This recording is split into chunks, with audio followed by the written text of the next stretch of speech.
Good morning, everyone. I am Kate Heald. I am the College and Career Advisor at Bethesda Chevy Chase High School. I don't know if we have any other CCICs on here, but they may join. We'll probably have a few more people join. Jill is here to talk about creating a college list with affordability in mind. If any of you have looked at the price of going to college, it's very overwhelming.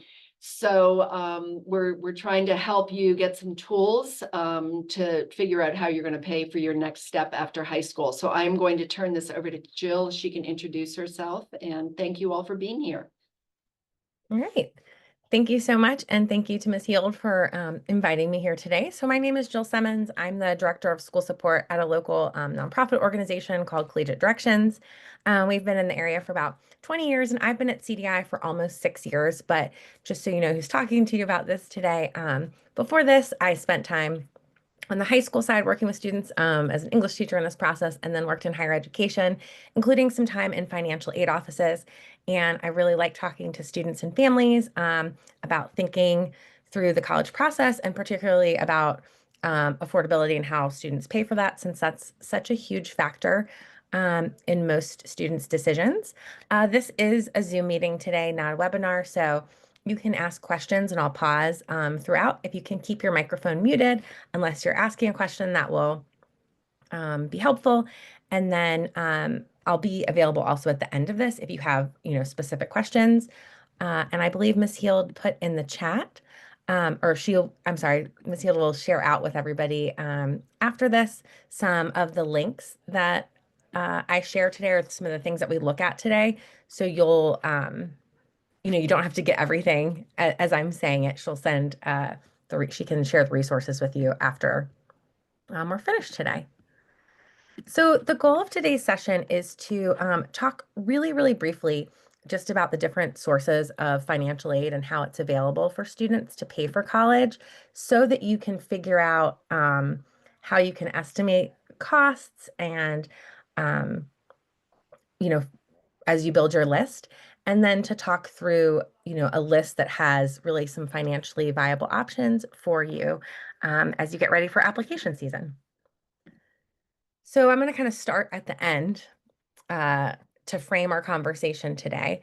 And ideally, when we talk to students about what their college list should look like in general, we suggest a list of 6 to 10 schools that fit your needs and wants, a mix of schools that include schools that are likely, or sometimes referred to as like a safety school, or you're likely to be admitted, schools that are target, so that are like a really good match for your uh, academic records, and then schools that are kind of a reach, right, where maybe the profile of an admitted student, some of those numbers are a little bit higher than yours, but you want a mix of those schools, and that's particularly important. We'll get into this, and in the strategy portion of our talk today, when we're looking at how you can be competitive for some types of financial aid.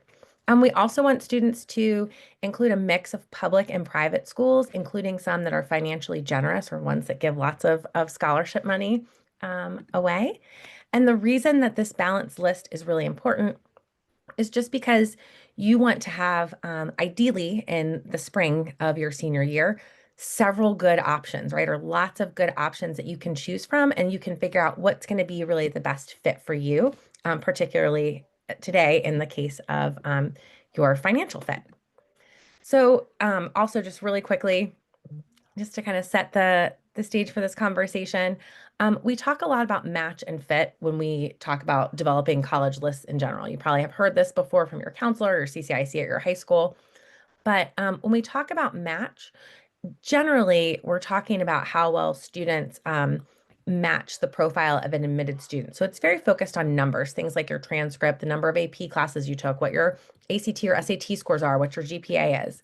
When we talk about fit, we're more focusing on how does a school really fit your needs, right? So academically, socially, and then today, really, we're going to focus on financially. And then as you build your list, too, especially in the context of thinking about this from an affordability perspective, I just ask that students try to remember, and sometimes these things are a little bit, you know, it's hard because we get a picture of what we want, in our minds, but there's not, only one perfect college for you. There's not just one perfect school. And so lots of times, I'll talk to students or families and be like, this is the dream school and this is the school that I have to go to. And, I think lots of students have that. Um, but there's probably lots of good options, right? That could be a good fit for you that are going to offer those things that you need academically, socially, and financially. And the more open you are in this search, the more that that's going to allow you to find some options that maybe you didn't know about or that might be affordable for you. Your college list is just about you. So it doesn't matter what your neighbors or peers or people you see on social media, like where they're going and what they're doing. At the end of the day, it has to be that right fit for you. And part of that is probably the right financial fit. So maybe that means making, some different choices. And then I also like to remind students and families that college is a starting point. It feels probably right now like a culmination of all the work that you've put in over the last 4 years and even, maybe before that. And that's true, but it's also a starting point for the rest of your life. It's a springboard for you to learn new skills and information, to find that first job, to make friends, to start navigating the world on your own. And so, there as you approach your search, just keeping an open mind and remembering that this is going to set you up for success in life long term.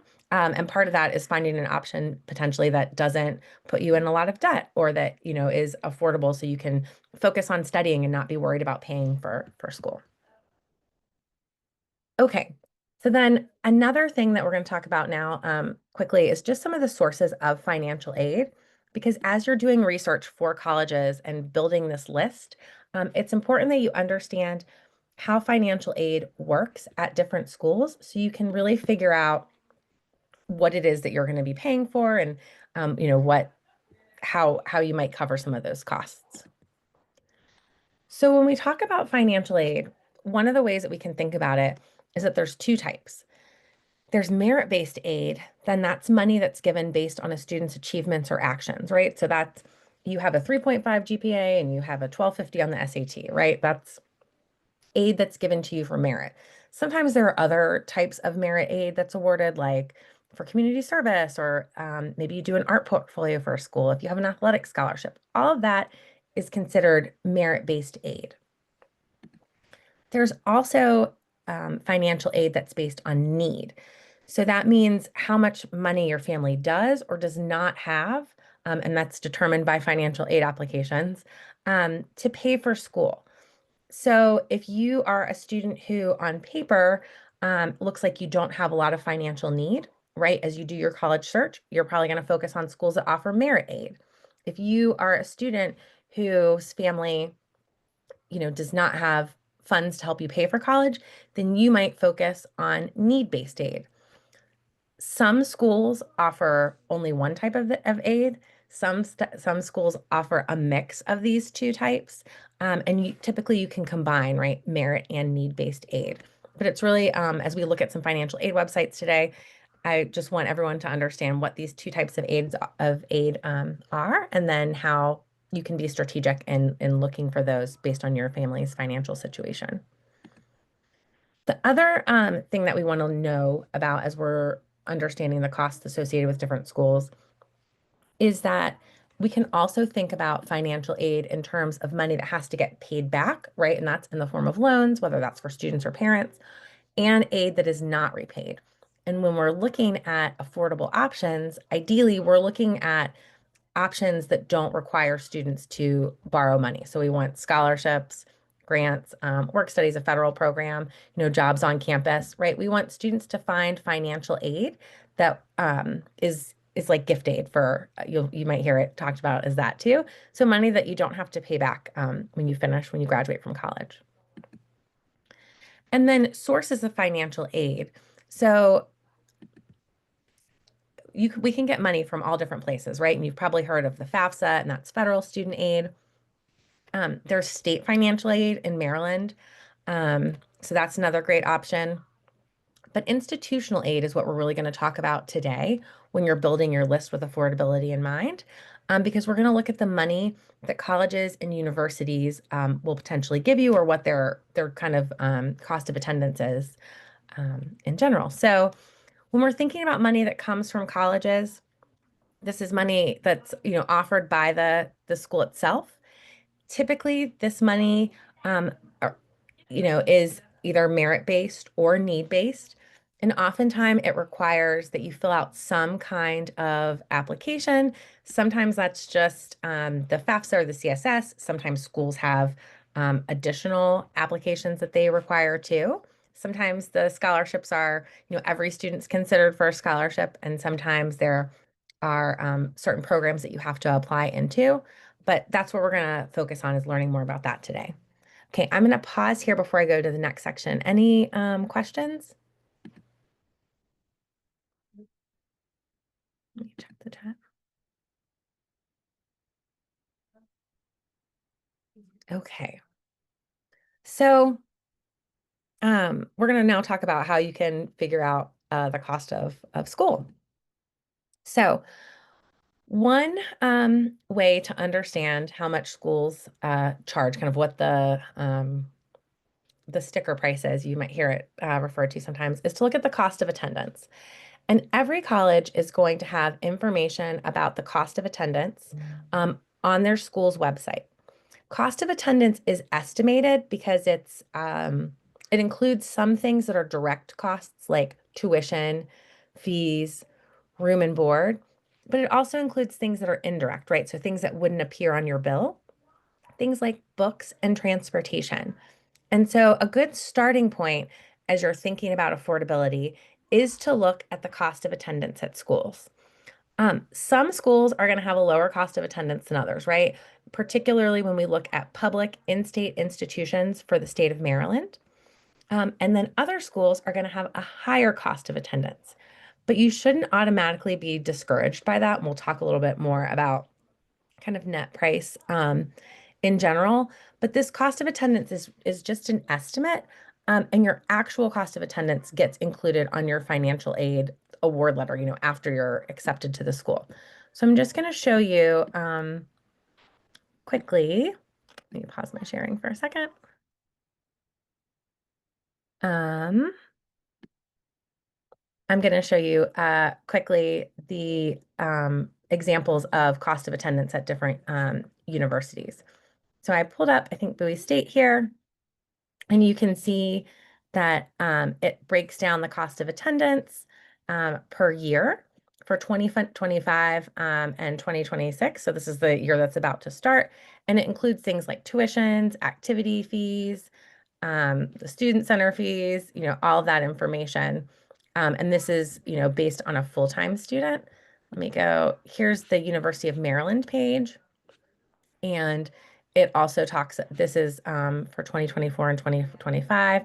It gives you direct costs. So those are things that every student's going to pay, like tuition and mandatory fees. This is if a student chooses to live on campus, and a meal plan, and then it includes other estimated costs too.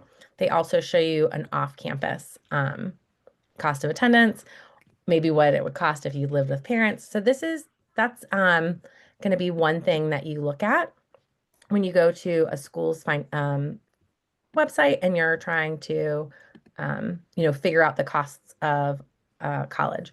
We don't have to do this activity today, just in the interest of time. But you can probably just type into your browser, Lehigh University, for example, cost of attendance, and it should take you probably to the financial aid page or maybe an admissions page that shows you what the cost of attendance is. So cost of attendance is important because it helps schools determine how much financial need you have. It's when you fill out financial aid applications, later on in this fall, the cost of attendance is an important factor. But I think what is really, really important when you're trying to build a college list with affordability in mind is understanding what the net price is of a school for you. So whereas cost of attendance on a website is very like general, it's like here's kind of the max charge that we would, that a student would see on their bill for everything, before discounts, before scholarships, before financial aid.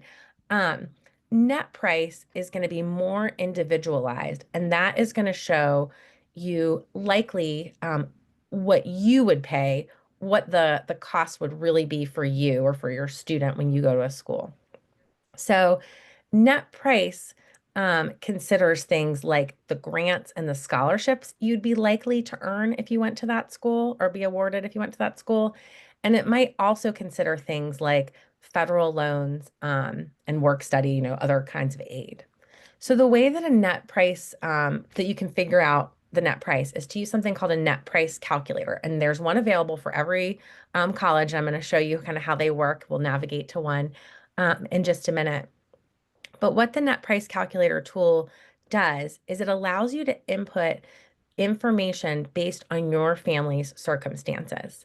So some of it, they can be fairly time consuming to complete because it asks a lot of things, right? It's going to ask about your family's adjusted gross income and how much money they paid for taxes and how many people live in your family. Lots of questions related to your family's finances. So if you're a student listening to this workshop today, um, when you use a net price calculator tool, it's really, really helpful if you have a parent either sit down with you or provide you with financial information, tax returns from 2024, before you sit down and do it.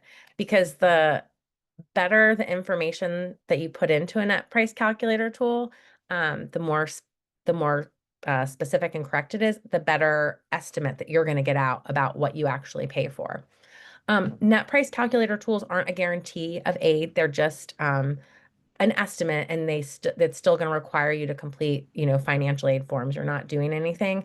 You're not sharing information with the college. It's really just for you to figure out, like, okay, this school says that it costs $70,000 a year, but based on the amount of money that my family has and what our our financial circumstances are, what are we actually going to pay?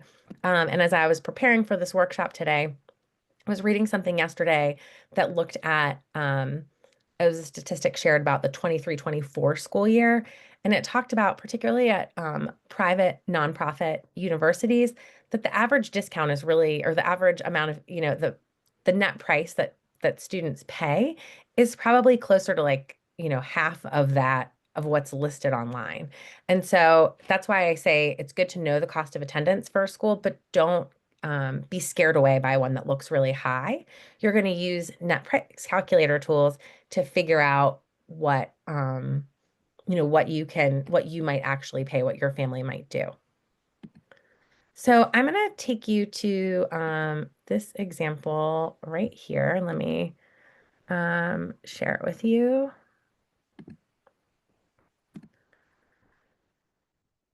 So this is an example of the net price calculator tool at Goucher, private school located in Maryland. And it talks to you and reminds you about this is not an application. You can log in or kind of continue as a guest, and you can get started. Oops. And it's going to ask you lots of questions. So as a student, you can probably, answer many of these things on your own. Most of the time, students are not independent. That means that you still live with your parents. They still support you. And your housing status, right? Would you live on campus? Would you stay with your family? Would you live in an apartment? It asks for academic information because this is a school that offers merit aid. And so based on this information, they could say like, oh, you would probably qualify for this scholarship. So yes, it says that our tuition is X, but you would pay Y. And then it asks for some family information, and then it gets into um, the family financial data. And so it's going to ask about things like income, assets. And this is why I recommend that you either have your 2024 tax returns if possible to do this, or just a good estimate of those numbers. But this is how you do use net price calculator tools. The way that I would suggest that you find these is you can kind of go in and to your browser and type in like Goucher net price calculator tool. That's one way to do it. The College Board, the Big Future site from College Board also has, they maintain these for a lot of different schools. And so I sent Ms. Heald the link to that website. And you can go through there. You can log in and save your information if you have a College Board account, which if you're in an AP class, you do. And you can use the tools there. But I think this is one of the most important things that you can do as you build your list, particularly as you look at private institutions. Some of those schools with really, a high cost of attendance, but when you put this number in, you will realize that the net price that you would pay would be a little bit less. Any questions about the net price calculator tools? Yeah, hello, can you hear me? I can. Yeah, real quick, I think you mentioned that all colleges have this net price calculator on the website, or do we just go to this goucher.com? Oh no, so this is specifically for Goucher. So every school would have their own. And let me I don't think I have it pulled up, but there's also on the Big Future website, that's a place where you can find all of them. So if you probably typed in like Big Future net price calculator tools, it'll probably take you to the College Board page that has like a list of, a ton of colleges on there, and you can just click to each one. But otherwise, it should be on the financial aid page of most colleges, of all colleges' websites. Every college should have one of these. But it's different for every school, right? Because Goucher is a school that does merit aid, for example, and need-based aid. Some schools only do need-based aid, and so they might not ask you questions about like what was your GPA or what SAT score did you have. So it's going to look a little bit different at each school. For the most part, though, they're going to ask for the same information. And Miss Heald has the links, and she can share those out after this with you, so you can get to the Big Future site too. I can put it in the chat at the end also. Thank you. Sure. Okay, another tool that can be really helpful is the college scorecard. So if you are feeling like the net price calculator tools are gonna take too long, or you just want something that's kind of quick as you're like really just starting your list, you maybe have 20 colleges and you're trying to narrow it down to 10. This is a website called Scorecard. It is maintained by the U.S. Department of Education, and it allows you to search for different schools. We're going to look at Towson University today. And it also gives you information about school, about the cost of college. So it talks about the average annual cost for students, which might be different than the cost of attendance, but this talks about, that this is the net price for a student who receives federal financial aid to cover tuition. And then it also gives you other information like the graduation rate and the median earnings by from the college. And then you can also narrow down really to fields of study. I think when you're building a list with affordability in mind, major is something that's really important. And I know that lots of students, you have an idea of what you're going to major in now, and that might change when you get to school. It might not, but um, thinking through how much you're going to be paid when you graduate is important if you're planning to take on debt to study, right? Because you're going to have to pay those loans back afterward. And so I really like this talks about you can see how many students are borrowing money to be there, what the typical loan payment is a month. Um, you can look at based on what you're studying, um, what your earnings might be. So this is really, I think, a great tool. You can also compare several schools at a time. So let me just show you how that would work in case you want to do this later. So you can see this is Towson University, and then I could also search for, let's do UMBC.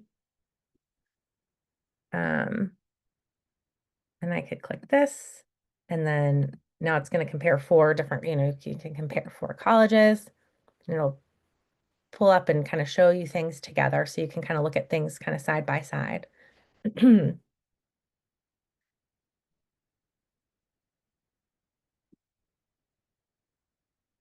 Oops.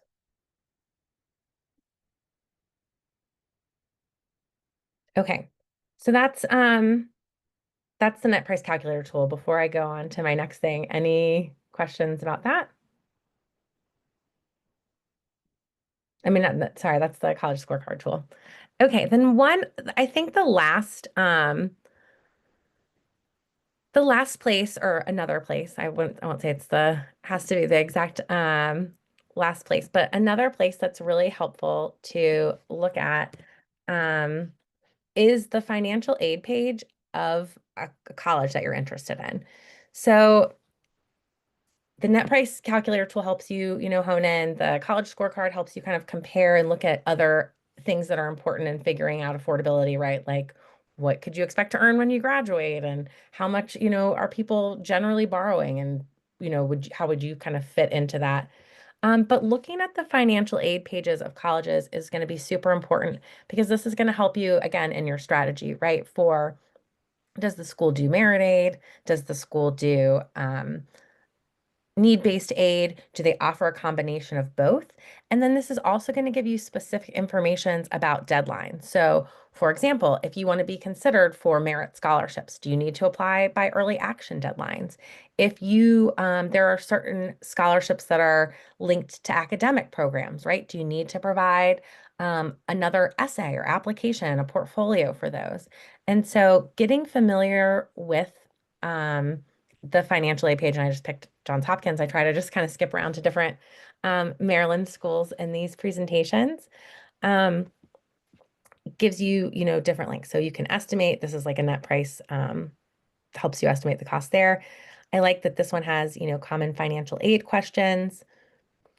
So do you have merit scholarships? Yes, like there's both merit and need-based here, so you can find that. And then it, just talks about other different what happens about doing a FAFSA. We have a 529, all those kind of specific questions. Every page isn't going to look isn't going to have as robust information as the Hopkins ones does, but looking at the different financial aid pages for the colleges that you're interested in will help you understand, how aid works at that school that you might apply to. Okay.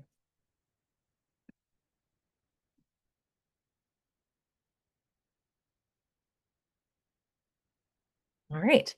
Any questions about any of the tools that I just talked about, the net price, the college scorecard, or navigating to college websites?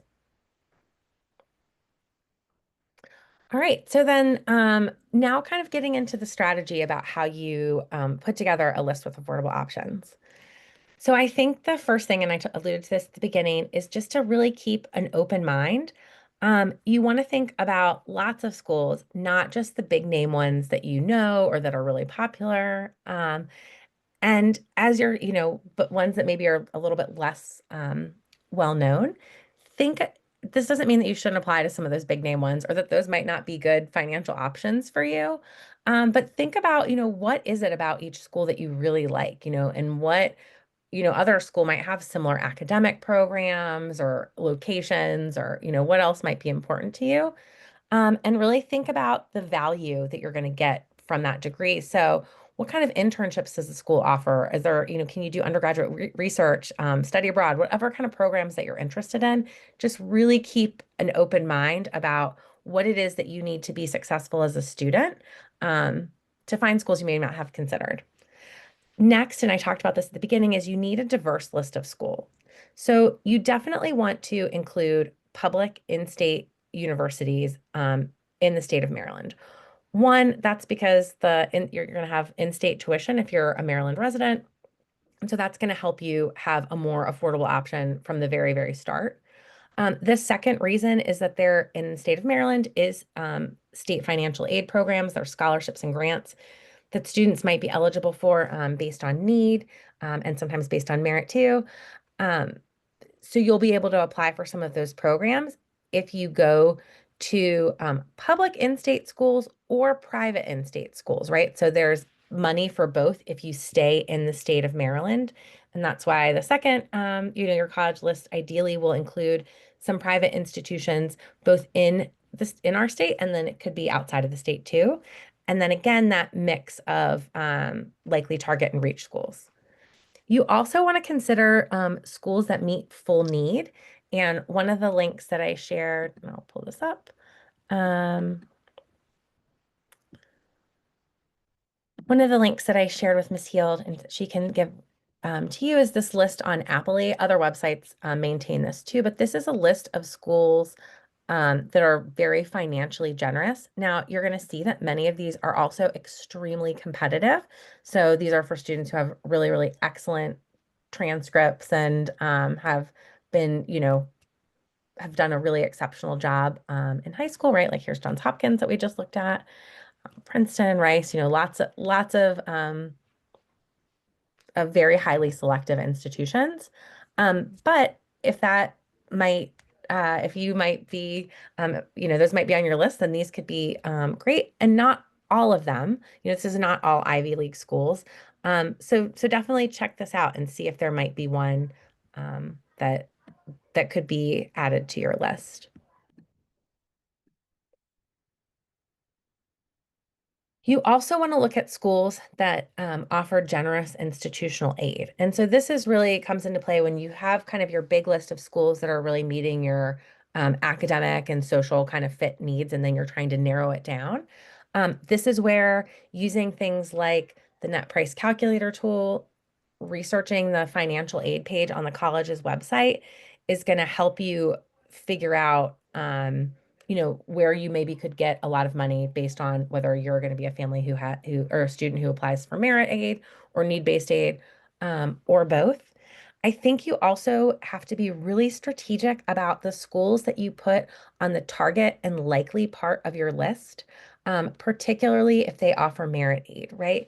So if you are a student who has your numbers look a little bit better than the average student who's admitted, you're probably going to be more likely to receive some of that merit-based aid at that school. And so thinking through that as you build your list can help you find schools that are going to be more likely to give you scholarships. And then pay really close attention as you're narrowing your list down to schools that have a separate application. Some schools consider all students, automatically. I don't know if we looked at that, but there's like an example of that on the Hopkins. Maybe not on some schools, consider everybody. Some schools, do require an extra application for certain programs. So just understanding that. Also, when you're looking at school websites, just pay close attention to early action and early decision deadlines and rules. Some schools, to be considered for certain scholarships or certain money, want your application to be in early.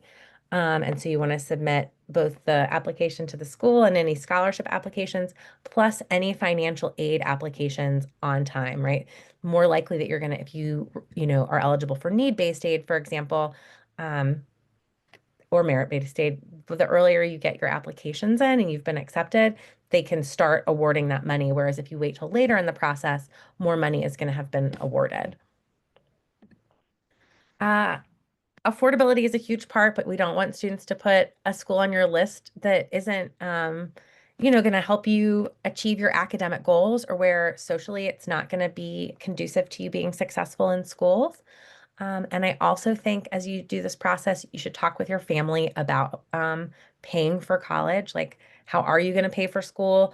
Are they willing to help you? Are they willing to co-sign on loans if that has to be an option?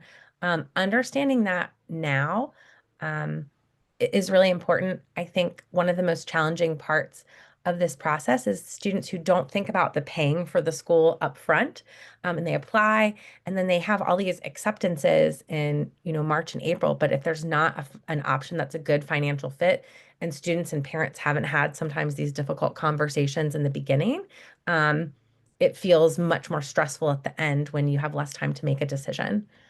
And then even though this isn't necessarily linked to affordability in the short term, right? It's not linked to paying your bill right now. I do think it's important, if you are looking at schools and you see that net price is going to be very high for you, and then it might require that you borrow loans, that you think about, how you'd pay those back, that you really educate yourself about how loans work, and then think about average earnings in your projected field. Okay, So I'm going to open it up for questions in just a minute. I know this was a lot of me talking. But as you build your list too, just something else to think about is that in October, the FAFSA and CSS profile will open. Those are the financial aid applications that most colleges require. Um, some for all forms of financial aid, some just for need-based. Your 2024 tax information is going to be, or your parents' 2024 tax information is what's going to be needed this year. So just make sure you're starting to gather that and pay, attention to the information from your CCICs and counselors about next steps in those processes too. Um, I am going to put a survey in the chat if you don't mind taking it today, if you have just a minute, and then I'll be on here for questions. Thanks so much. So we have a question in the chat that says, is the CSS required? And I know it's only for certain schools, but. Yep. That's another great piece of information that you can find on college websites. So when you're looking at the admissions page or the financial aid page for a school, it should say you fill out the FAFSA to do this, or you fill out the CSS profile. There are not a lot of, I don't think there are any public schools in Maryland that require the CSS profile. It's mostly private schools in general. Some publics, typically ones that are more financially generous, right? Like University of Virginia or UNC Chapel Hill, like those are public institutions that require the CSS profile. But in Maryland, you're not going to have a lot of schools that require it. But definitely something to be cognizant of. And if you are applying to private schools, it's likely that they might use that application or they might have their own. Thank you. Can you talk a little bit about appealing financial aid? Because, especially with what's going on with the government, et cetera, people may lose their jobs and the tax returns are from prior years. So if you can sort of talk them through what you do if you want to appeal or you need to appeal. Yeah, When absolutely. to appeal. Yes, absolutely. Those are great questions. So I think the first step is, of obviously building your list and kind of knowing what that net price is going to be at schools. Then that's kind of step number one. Step number two is going to be filling out your admissions and financial aid applications. And the CSS and the FAFSA are both going to require 2024 tax information. And this is something I worked with a lot with families in this current year too, right? That maybe the information on your 2024 tax return does not reflect your family's financial circumstances now. You'll still input that information into the FAFSA or into the CSS profile because that's what's required. And then you'll reach out to the school immediately after you submit that and say, hey, our financial circumstances have changed. What is the process at, X university for us to, communicate those changes with you? And most schools have a simple form that you complete, and then they might require some additional documentation. But schools do not process financial aid offers until students have been admitted. Sometimes that happens really fast, like it's at the same time, right? So if you're applying early decision or early action to a school and the November 1 is the deadline for your application and for your financial aid applications, you might get that acceptance and a financial aid award, at the same time. Sometimes there's a little bit of a delay. So as far as timing, I think you can reach out right away and say that you had a special circumstance if there's like a change. As far as appealing aid, you have to wait until you get your, if there hasn't been a change of circumstance, right? Somebody hasn't lost a job or there hasn't been like a divorce or something in the family. If you want to appeal for aid, I always say that you can always ask for more money, right? It never hurts to ask. Colleges are very used to students asking questions and asking for more money. So that's definitely something that you can do.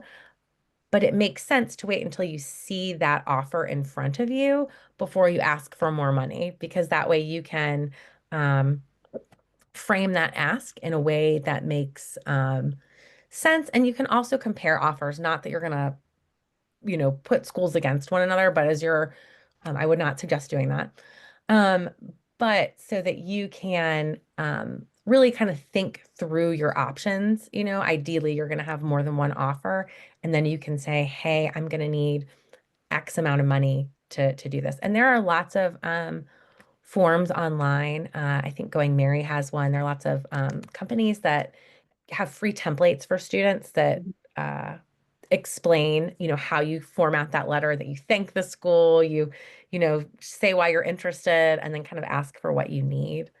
Um, something else in terms of schools that are offering scholarships too that I didn't touch on, but just is demonstrating that you're interested in a school if a school tracks that. So, making sure that you talk to people who are there, that you participate in online events or, visits or whatever it might be that the school offers so you can learn about them. But also, so when you're writing, if there's supplemental questions on the Common App for that school, that you've really like focused in and you can be specific about why you love that school and why you think it's a great fit for you.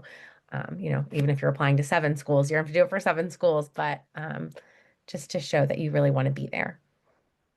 Yeah, and I feel that if you don't ask, you don't receive. Yes. And you won't be any worse off. They're not going to, because you asked, they're not going to, deny you entrance to the school if you ask. And I actually have a student who went back 3 times to a school, and I guess they got tired of hearing from her because every time she appealed it, they gave her more money.